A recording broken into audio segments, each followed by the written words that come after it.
Let's make a travel request. To make a travel request, log into Odie and click on the Accounts tab. Then click on Create Travel Request. So travel requests are a little bit different than absence requests.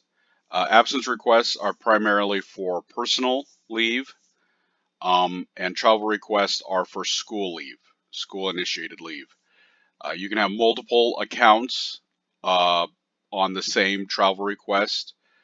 If you're logged into Odie and you have access to that school, you can view all the school's travel requests. Although you're not allowed to, you may not necessarily be allowed to edit or cancel a travel request, but you can certainly see the details of a travel request. So go ahead and add a few accounts. Okay. You need to have a event title. This is just a text box.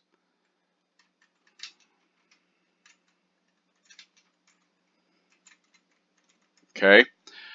The travel type, the difference between routine and non-routine.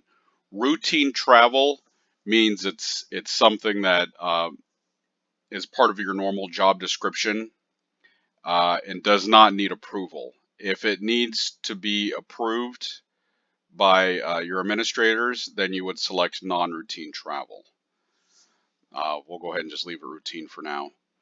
If you want to select, or if you want a vehicle, if you want the vehicle managers to assign a vehicle to this travel request, then you would select this checkbox here. And then once it's approved, if it's non-routine, once it's approved, or if it's just routine, then the vehicle request managers will get an email. They'll be notified, and then they will assign a vehicle. If you have a driver that you would like to be assigned to this, to drive the vehicle, you can enter this in here. It's just a text box. And if you want, you can enter in the number that you'll be transporting. Now, these options aren't necessarily there for all schools, but those are available. If you have a substitute teacher that you would like to be assigned to your class while you're on your travel, then you would enter that in here. Event locations, usually it's just one place. You just select it like that. But if you're going to go to multiple places, you can add in more than one event too as well. So we'll go ahead and add Ansley, and there we go. If there's not, this is just a list of the entities that are in Odie. If that is, if the school or the entity that you're going to isn't in this list, you can go ahead and just type it in here, but you have to fill in, either select one from the drop-down list or enter something in here. This can't be left blank total.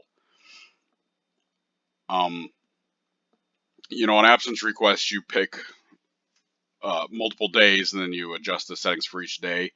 Travel requests, you enter in the departure date time that you're going to leave, and then the date and time that you're going to return. So we'll just select, we're going to be late that day. And you'll see here, it calculates the length of travel down here. Travel type,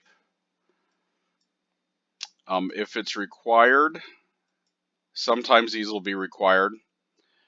And then if there's a red indicator up here, like please indicate the program you'll be running, then this makes that a required field. You have to enter in something here to continue.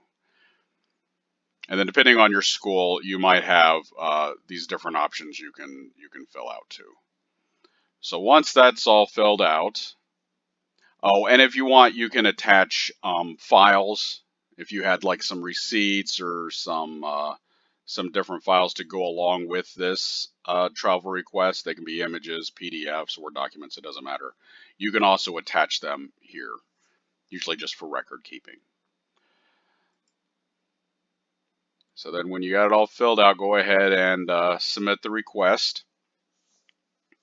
Since it was routine travel, it's already approved.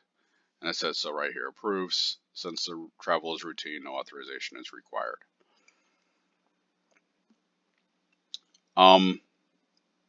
Since it's routine, then the end user can go ahead and if they made a mistake or they want to tweak it, they can go ahead and edit it at any time. They can also cancel the request if they want.